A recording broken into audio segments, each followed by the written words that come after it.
Are you satisfied with your understanding of sustainability? If you are not, imagine a journey together, a pluralistic one, with academia, innovators, startups, NGOs, all looking for solutions to the greatest challenge of our time. My name is Samuele Tini, and this is the Sustainability Journey.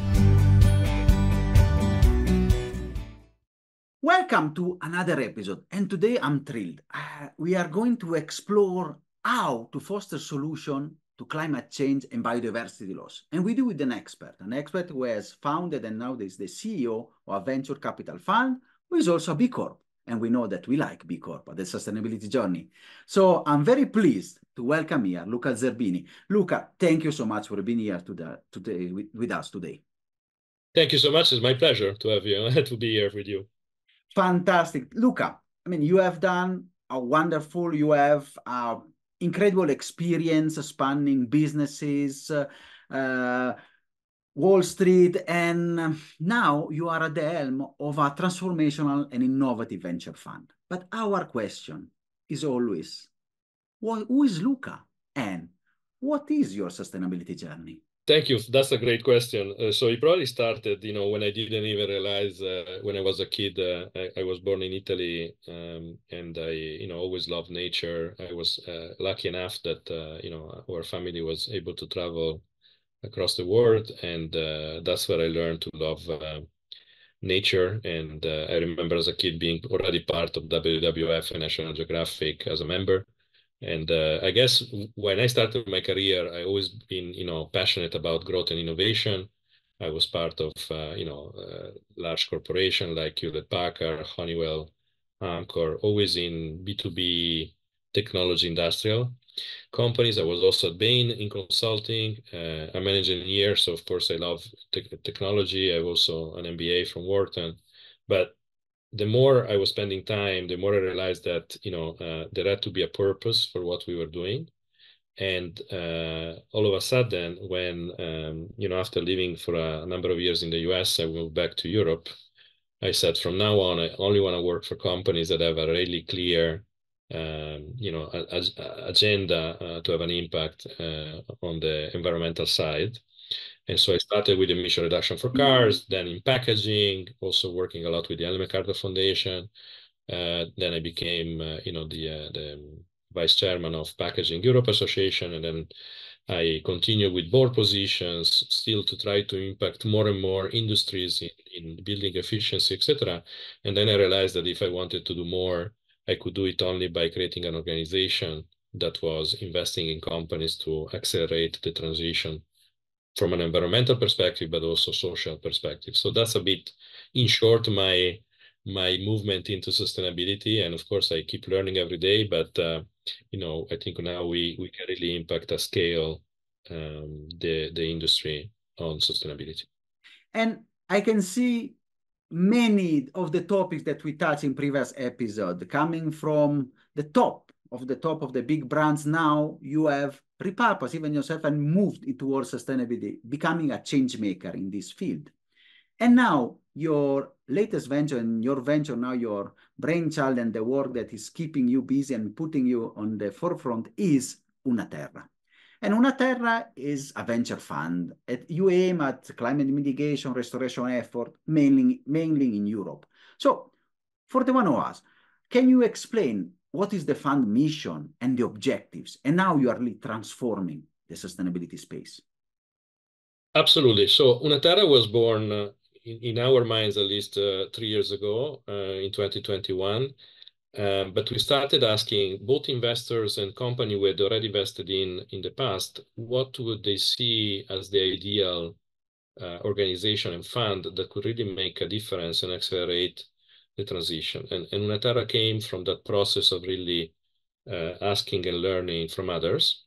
So UNA TERRA is a venture fund is domiciled in Luxembourg, as most of the funds, let's say the top ones, and headquartered in Switzerland, but we have partners across Europe.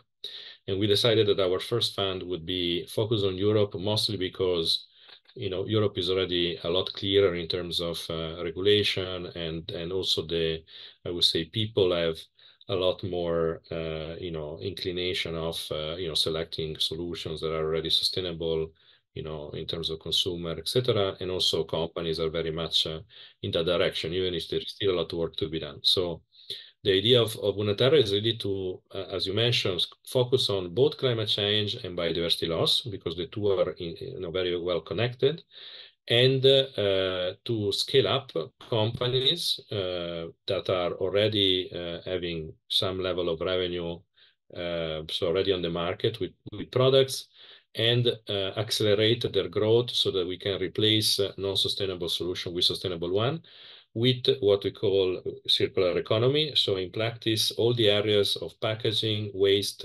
sustainable food, agritech, fashion, apparel, as well as clean finance, which represent in total 45% of the emissions of CO2 and 90% of the waste that unfortunately still goes into the ocean every year. So our fund has very clear targets of 2 gigatons of CO2 emission, 1 million tons of plastic waste that we want to address over the life of the fund by investing in this company and scale them up. So that's the main mission of Terra as a fund. Fantastic. And I want to go a bit deeper. You mentioned that you scale company and you have very ambitious target. So I would like to know how you discern and appraise potential investment, especially the one centered on your values and mission. Very good question. So first of all, they have to be in those industries and in Europe mostly. We can also consider companies from outside Europe as long as they have like a presence in Europe or they come into Europe. The idea is that we select companies that are really scalable. Very often companies that have a solution or a product that is very physical, because that's where you can have the real impact. We also have invested, in artificial intelligence and software, but most of the time we want to see a real impact. We are still, in the real world, and that's the only way to have a real solution. We can be very excited about all the new technologies that are coming out, but in the end, it comes down to, nature and how can we really impact. So I would say, but we do care of, avoiding, let me say, companies that require an incredible change of the underlying infrastructure that will take forever, right? Because we know that we are under pressure and we need to accelerate this transition, and we can do that only with companies that already have an existing solution, and we scale them up as fast as possible. That's why also we avoid technology risk, meaning working with companies that are still, at the research phase. We work with companies with already some solution, but how do we scale them up fast? And in areas where we can really replace non-sustainable solution with sustainable one. Maybe to give you a simple example, we have invested in a company. This is a very simple one, just to. And we will go deeper on that because we really want to know the examples. That's perfect. So I can give you plenty of them because we invested already in a few companies. But so one that we invested in the past that is going very well is called Palpex. Is a paper bottle, entirely paper, not with some liner or some plastic component as most of the things out there. And is a Cambridge spin-off, right? So it's a technology-driven company. And what they have been able to do is to create a bottle that can be used on existing filling lines. So a company like, I don't know, PepsiCo can take a plastic bottle, replace it with a paper bottle. And of course, the advantage of that is that, first of all, it's already a recycled paper. So we're not using any materials from forest. On top of that, paper is recycled already at 85% in Europe, against a 20% at best for plastic bottles. And on top of that, being made of organic material, if by chance it doesn't go in the right place, it will disappear relatively quickly, in water or in land. And as a result, it's biodegradable fully, unlike plastic that will stay for hundreds of years in nature. And so it's already in the market with a few very known products like Johnnie Walker Black Label, Life Water for Pepsi, Unilever has put it on some of their detergents, GSK for pharma, etc., etc. So many companies that are already in the market with this bottle. Already 4 billion bottles have been sold. A lot more needs to be done, of course, to be present at scale, but it's a really good solution. and an easy one, quote unquote, because it doesn't require huge investment from companies. So they cannot say, it's too expensive. And is very comparable in terms of cost to what you see in the plastic market, but it doesn't use any of the fossil fuel based plastic that you will typically see, and also can replace glass. In that case, of course, reducing CO2 emissions, because glass is a lot heavier, requires a lot of higher temperature to be made. So, of course, requires a lot of more CO2 emission.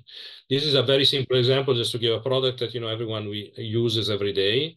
Why not, at least in part, wherever possible, replace glass or plastic with paper. No, fantastic. And you can see also, even transportation and logistic with lighter material will reduce emissions and others. So fantastic. And now my subsequent question, now you have elicited our curiosity. We want to know maybe another example of this wonderful solution that you are really fostering. Absolutely. Another one that goes maybe to show also that very different technology, maybe a bit more complex to explain. But so we have invested in a company called Grey Parrot. This is an artificial intelligence engine that is used in the sorting lines.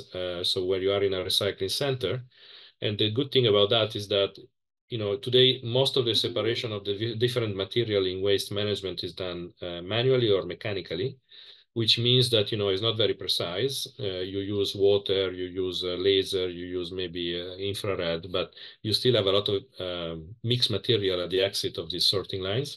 While with artificial intelligence, you have like almost 99.9% precision. So you have a lot cleaner streams that come out of these sorting lines. And as a result, you can reuse really the products to put them back into recycled material that can be reused in the same products, or even for different uses, but at least is reused and not landfilled or incinerated, or worse, goes into the ocean. So this company is incredible because it grew very quickly already. Hundreds of recycling centers are using it in Europe, in the United States, in Korea, Japan, etc., wherever there is an established recycling infrastructure, and allows also to have all the data to improve for brand owners the quality and the recyclability of their products, so that they can get really the feedback. Yes, this one, you think it works, but it has these 3 issues. Can you fix them so that, next time something is recycled, it's going to work? And the incentives in Europe are also related to regulation, because the more you recycle, the more you pay less of the fees called extended producer responsibility that we have in Europe. That's, in practice subsidize the creation of an improved recycling infrastructure. So that's an amazing company, doing really well as well, growing fast like the other. Yeah, and these are 2 in ways. We're of course investing also in companies in food and in fashion that are doing similar things, mostly closing the loops on this circular economy, rather than having this linear, I produce, I use, and then I waste, and I create more and more waste.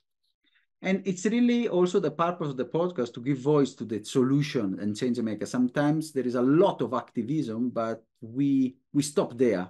We also want to know that ingenuity and the capability of the humans are already giving solution. And those ones are, let us say, low-hanging fruit sometimes, we can say, but really, really important. And to do more on your advocacy and showing up to the world, your solution and the work, you are also now become an author. And you have recently launched Standing Up for the Planet, your new book.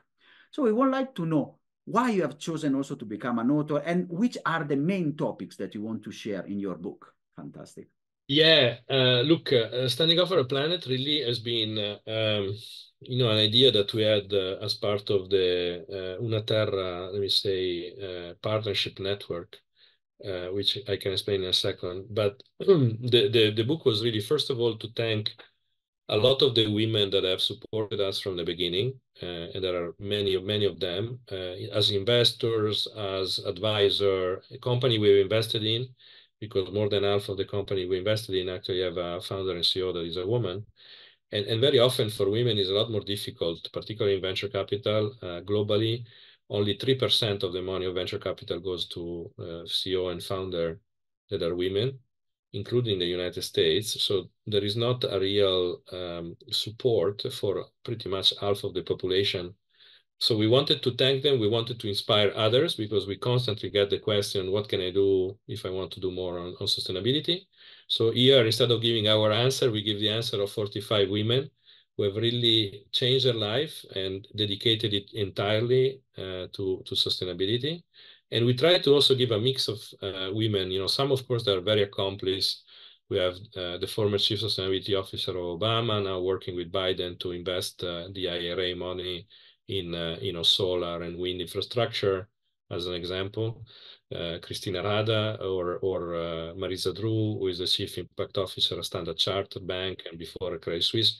But we also have younger generation because we wanted to inspire also the Gen Zers of this world.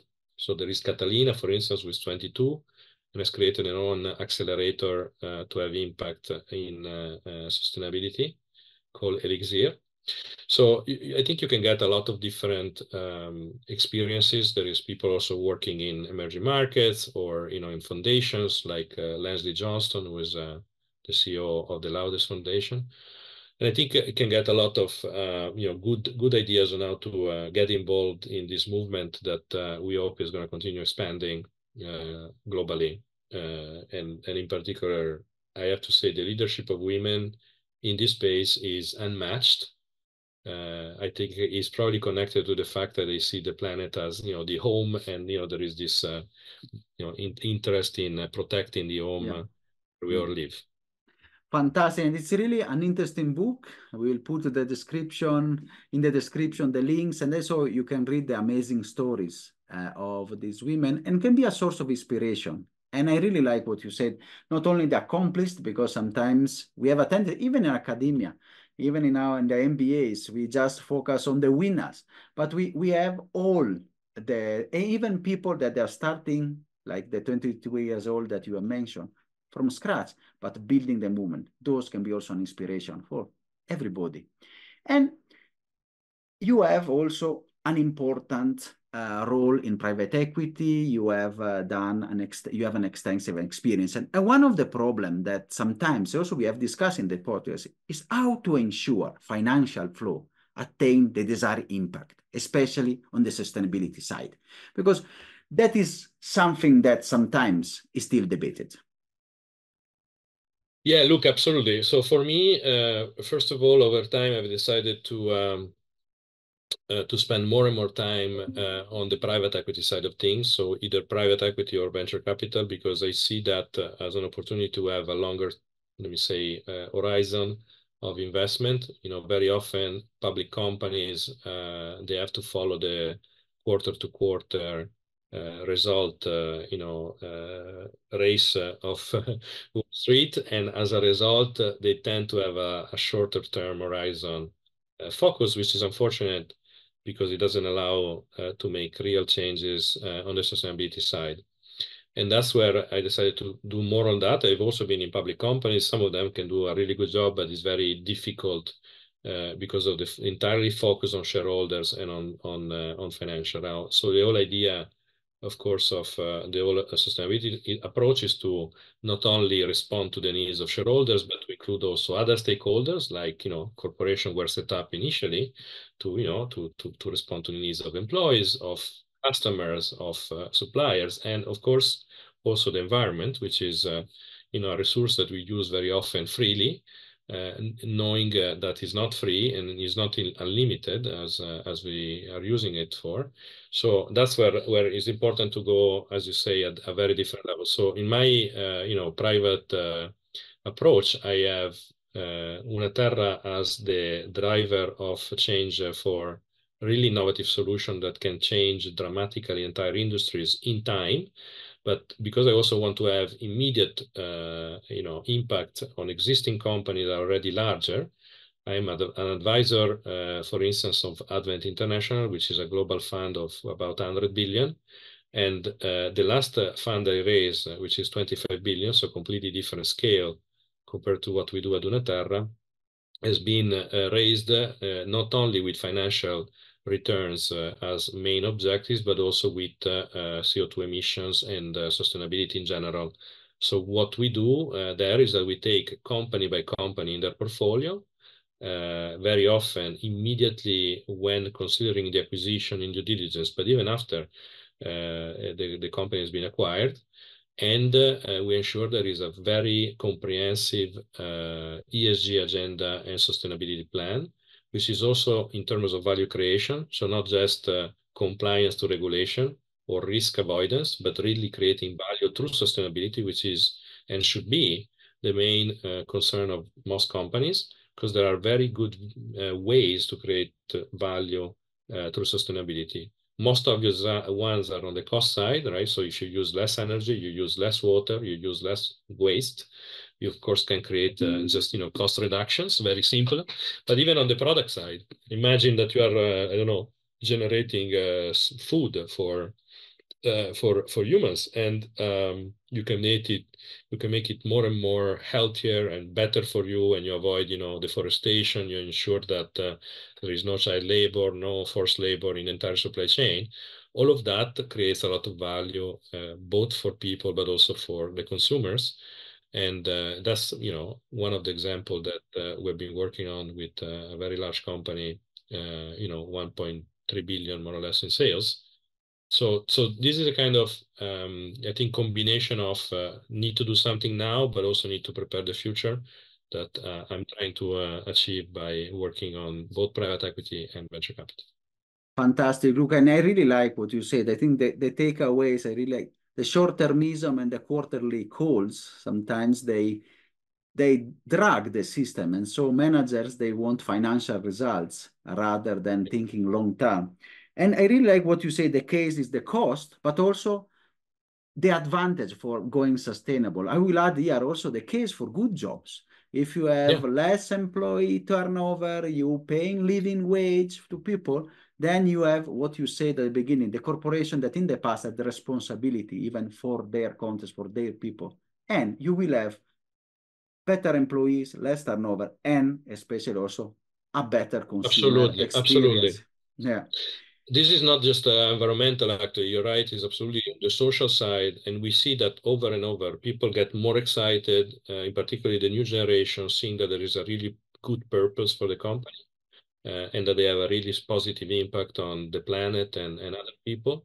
And as a result, they get really engaged. And you can see it like, it starts from the top, and then at some point it starts like going into every single employee, feeling, they're really doing something for the world. So I think, yes, it does create less turnover of employees and a lot higher engagement, which means, in the end, people are passionate about what they're doing, which is the best result you can get.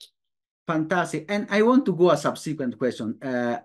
Positive engagement, less turnover, people that they want to work with purpose were one of the benefits that were cited in my research during my MBA for B Corp. And you are also a B Corp. UNA TERRA is a B Corp. So what is the value and why, as a founder and now in the CEO, why you have gone for B Corp certification? Which advantages has given you?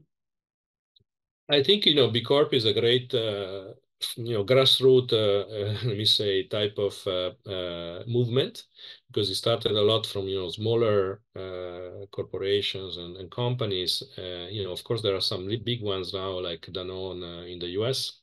But it's really about having a real purpose, and also going into the details of what it means to have a very structured approach to ESG and sustainability. So for us, it was really like a way to ensure that we go through all the details, that we don't forget any of the relevant components, both on the, let me say, risk management side, on the compliance side, all the policies that are required, but also in the creation of value for, our stakeholders, both, the people who have invested in our fund, but also all the company we invest in, and eventually the consumer or whoever is going to use their solutions.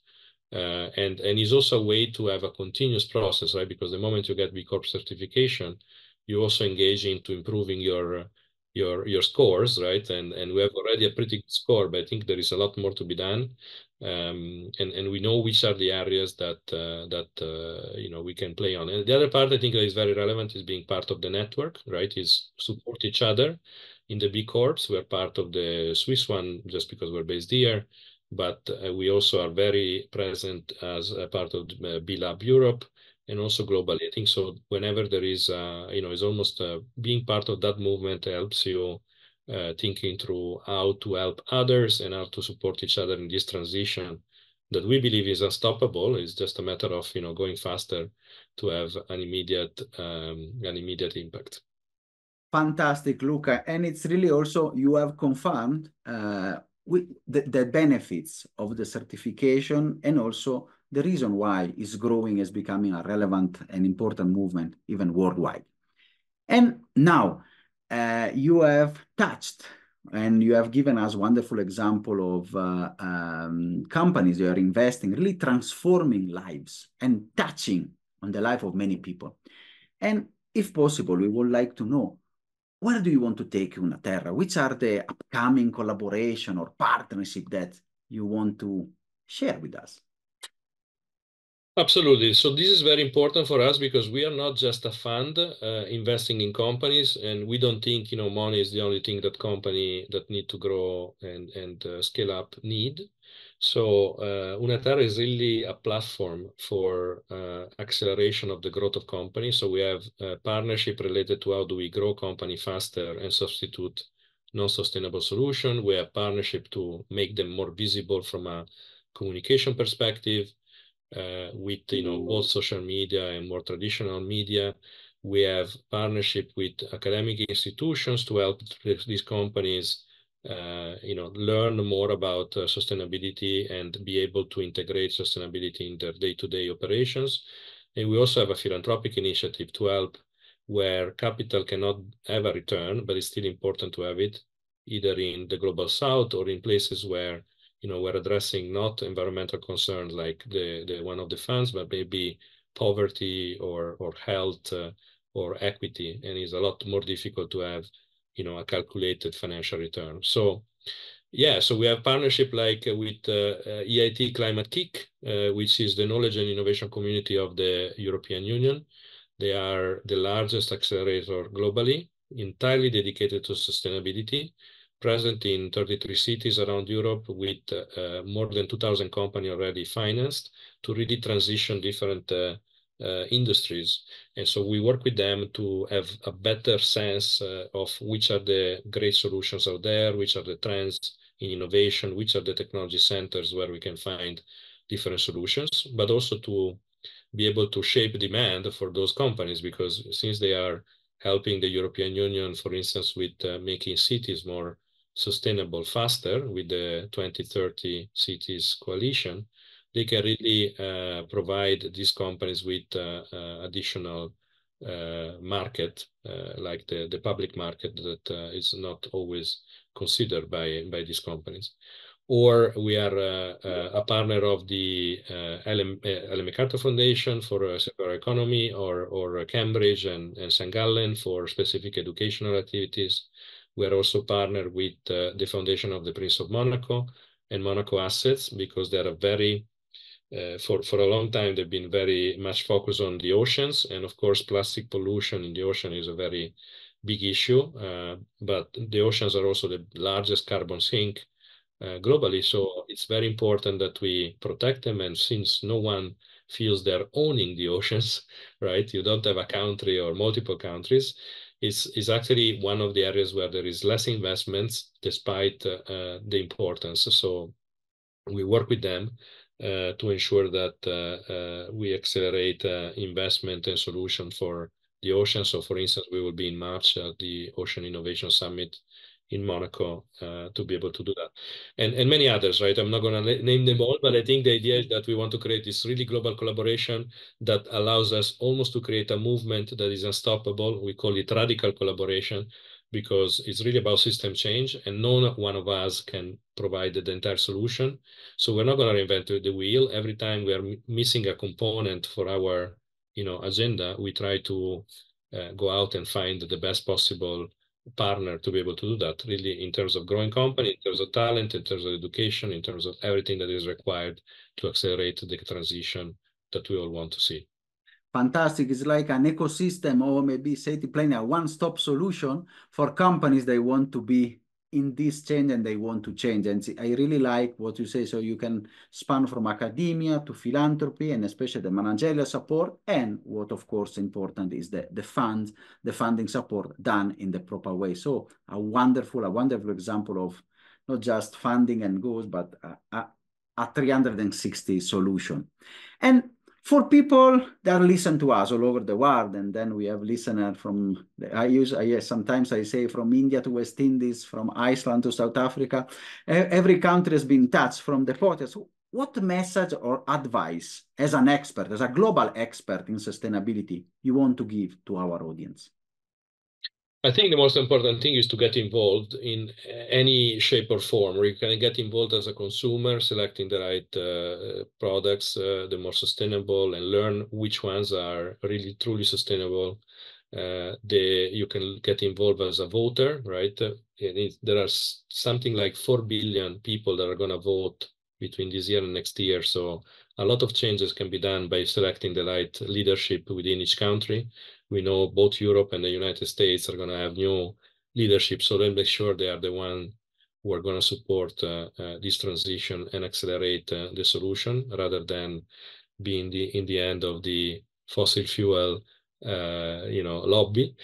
And beyond that, of course, work for companies that really believe this is an important part. Don't be afraid of change your career or create a portfolio career that allows you to have multiple components. I know sometimes it's difficult, and I'm not going to say it's going to be easy, but I think it's important.